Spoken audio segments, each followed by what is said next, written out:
Alors, bonjour Fatima Zahra. Caro. Donc, je te laisse te présenter. Bien sûr, donc c'est Fatima Zahra, 27 ans, je travaille chez Bora Zahra, je suis mariée, j'ai 2 enfants. Et j'habite à Casablanca. Casablanca. Voilà. Super, ok. T'as toujours habité sur Casablanca?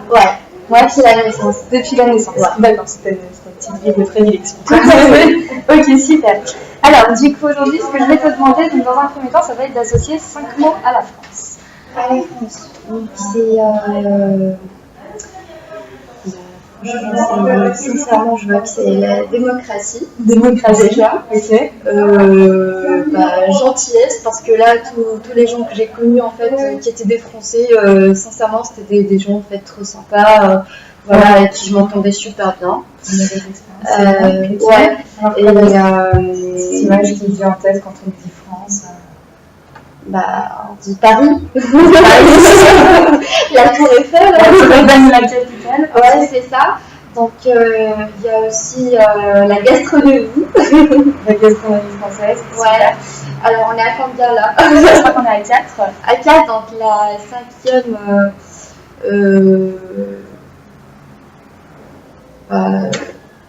Comme vous dites, l'égalité, quoi. Comme on dit. Merci. Non, mais parce que tout simplement, parce qu'en France, tu vois, quand même, il y a une certaine égalité par rapport à d'autres pays, quoi. Ouais. Il n'y a pas de racisme, tu vois, on voit des Marocains là-bas qui vivent vachement bien. Exactement, c'est ça. En ensemble, ça va, c'est il n'y a pas beaucoup de jugement. Exactement, c'est surtout ça. Ok. Alors, je vais te demander 3 caractéristiques comportementales des Français qui sont positives à tes yeux. Alors, il y a la politesse. La politesse, Voilà, la première des choses. Le professionnalisme, parce que j'ai eu l'occasion de travailler avec les Français, du coup, ils sont vraiment professionnels. Ouais. Voilà. L'honnêteté. Voilà, ça c'est des gens vraiment honnêtes. Et ça c'est très important. Voilà, là je parle du côté professionnel. Ouais, voilà. Donc j'ai pu côtoyer des Français dans ce sens et du coup voilà. Super. Exactement. Okay. Et maintenant, du coup, 3 caractéristiques négatives. Négatif. Alors franchement, je sais pas, des petites choses, par exemple peut-être trop de franchise ou pas ponctuelle. Alors trop de franchise suisse, oui. Ça on peut le dire parce que ça fait partie en fait, mais je peux pas dire que c'est négatif franchement parce qu'après quand la personne est très franche, alors là c'est positif, ouais. Mais après ça peut être négatif dans le sens où ça peut vexer parfois. D'accord, tu vois. Donc il y a ça, il y a aussi le truc négatif. Alors, franchement. Chose négative. Mais il y en a tous des défauts. Non, c'est sûr, c'est des choses clichés, par exemple, des petits clichés. On accepte les clichés ici. D'accord, ouais, je sais, t'inquiète. Alors, franchement, je sais pas quoi dire par rapport à ça. Parce que là, pour le négatif, en fait, je vois que oui, il y a des trucs peut-être négatifs, mais après, caractériel. Peut-être, ouais, trop, je sais pas, trop organisé peut-être, pas assez. Alors, comme tu as dit, trop organisé, oui, trop carré surtout. Ouais. Et là, c'est négatif comme ça peut être positif, tu vois. Ouais, c'est ça. C'est surtout ça, c'est-à-dire une personne qui est très organisée, qui est carrée et tout. Oui, avec le temps, ça peut être un petit peu négatif, mais dans le fond, c'est positif. Ok. Voilà. Ok, et bien maintenant ce que je voulais te demander, c'est des points forts et des points faibles du coup de ton pays, du Maroc. Alors, les points forts en fait, c'est déjà il y a les gens, ils sont réceptifs, ouais. C'est-à-dire ils sont trop gentils. Là je parle des Marocains, quoi, tu vois. Oui. Je parle pas côté politique, je parle surtout des Marocains. Donc voilà, donc ils sont très gentils, ils sont réceptifs, ils sont pas racistes du tout. Par rapport aux étrangers, tu vois, c'est-à-dire là tu vois les étrangers ici vivent comme s'ils étaient dans leur pays d'origine, tu vois, il n'y a pas de souci. Voilà, donc il y a ça, il y a aussi le fait que voilà, donc ils sont généreux, ouais. Ils sont très très généreux, ouais. Voilà. On sent toujours une innocence, tu vois. Il y a des gens, tu vois, tu vois, qui sont toujours innocents, qui peuvent faire confiance rapidement. Et là, je vois que c'est très positif. Ouais. Voilà, donc, ouais. D'accord, sur la population. Et puis peut-être des choses négatives, du coup, alors est-ce qu'on va partir un peu plus sur la politique? Alors, négatif, je vais rester déjà côté population. Ils sont racistes. Pas par rapport aux étrangers, tu vois. Ils sont racistes, genre, oui. Toi, tu fais par exemple partie de Casablanca, je vis à Casablanca, donc j'ai un Casablancais. Moi, je suis berbère, je vis à Agadir, donc tu vois, c'est un certain racisme intérieur. Exactement, intérieur surtout. On n'a pas de racisme extérieur, mais par contre, il y a un racisme intérieur. Et là, je vois sincèrement que c'est trop négatif. Sincèrement. Parce que tu vois, il y a quelqu'un d'Agadir, par exemple, c'est des berbères, qui peuvent te dire, ah bah moi je suis berbère, toi tu es marocain. Tu vois, là c'est du racisme. Oui, bah, c'est ça. Alors là, c'est négatif. Ensuite, il y a côté politique, il y a le fait que déjà, donc, en fait, il manque beaucoup de choses. On essaie de, voilà, donc je vois qu'il y a des projets, il y a plein de choses en route, mais après, il manque vraiment beaucoup de choses.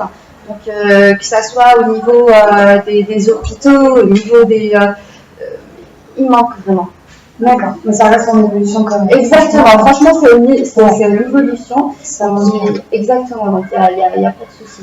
C'est ça, mais il y a quand même des choses à mettre en place. Et beaucoup de choses à mettre en place. Ok. Et puis maintenant, ce que je vais te demander du coup, c'est un petit peu de me parler un petit peu d'une expérience de toi en tant que femme au Maroc, femme au travail. Voilà, et puis surtout la différence de travailler dans cette entreprise au Valera plutôt qu'une autre marocaine. Ah ouais. Déjà, moi, en fait, depuis que j'ai commencé, ça va faire un petit peu 11 ans. Ouais. Et du coup, je travaille en tant que commercial, voilà, le télémarketing surtout. Ouais. Et du coup, j'ai eu en fait des expériences qui m'ont vraiment marqué. Ouais. Voilà, donc c'était des expériences, en fait, j'ai bossé avec des Français, avec des Juifs parfois, et du coup ça marchait super bien. En tant que femme marocaine, je peux dire que oui, on est libre sincèrement, c'est-à-dire il y a une certaine liberté.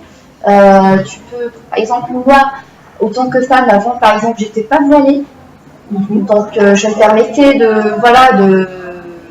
de m'habiller comme je voulais, voilà, il y a une certaine liberté, mais après à respecter. Parce qu'on reste quand même, effectivement, donc il y a des limites, c'est-à-dire tu fais ce que tu veux, mais après il y a des traits, voilà, à ne pas dépasser. Parce que c'est parce que la femme représente être une image de maman, et donc du coup, c'est pas... Oui, ça, alors, c'est surtout en fait de respecter la famille déjà, parce que là on a ce sens, tu vois, de famille, voilà, tu restes chez ta famille jusqu'à ce que tu te maries, t'as pas le droit de partir avant. Il y a des cas, voilà, qui partent avant, qui peuvent aller vivre tranquillement dans une autre ville, travailler ailleurs, il n'y a pas de souci.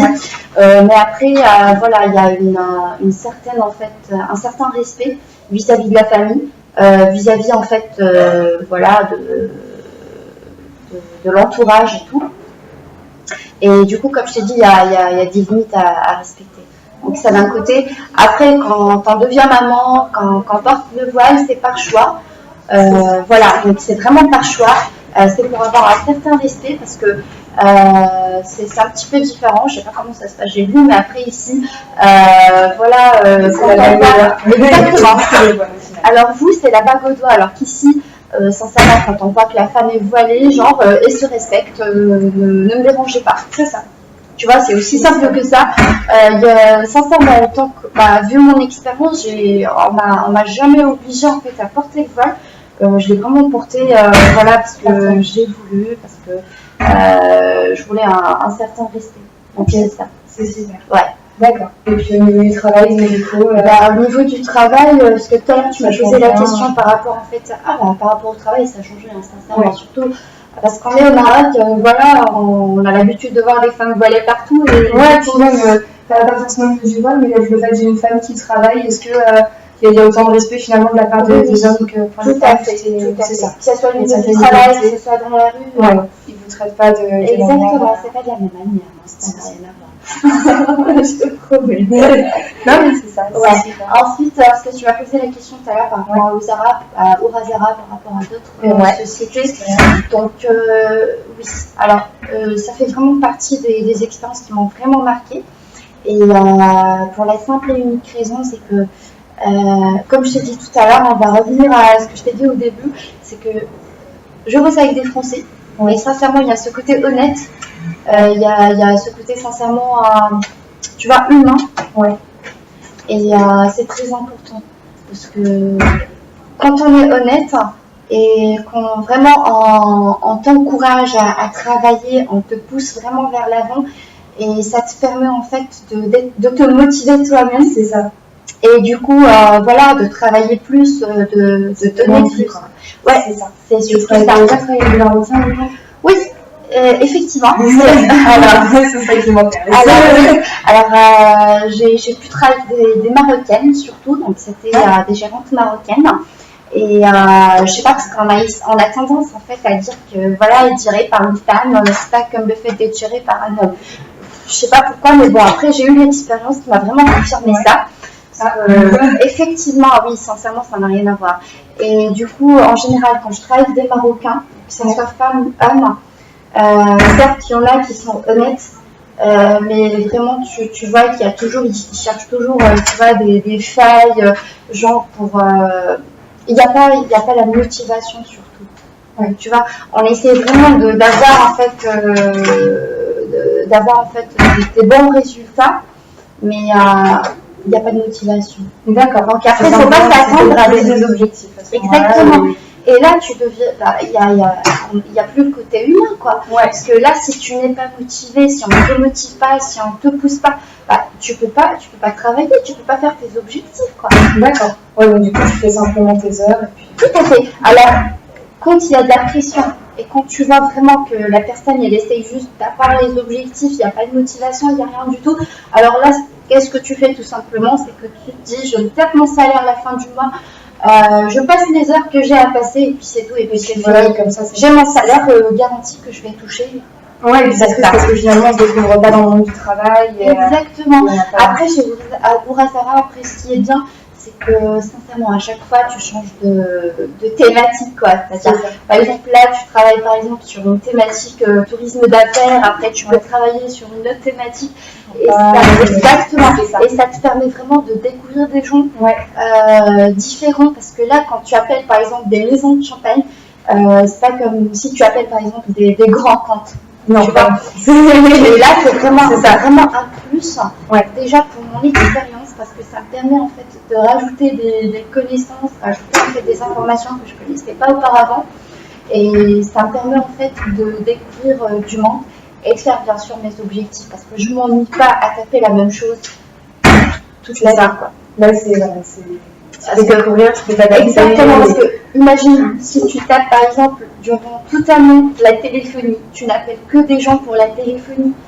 Alors là, tu en auras marre et du coup, ça ne va pas continuer, tu vas t'arrêter. Effectivement, tu vas t'arrêter au bout d'un an, maximum 2 ans. Ouais. Et puis c'est tout. Alors que là, au moins, tu peux gérer. Exactement. Exactement. C'est super. Ouais. Ok. Bah écoute, merci beaucoup en tout cas. Merci à toi, Caro. C'est super, et puis voilà. Au revoir.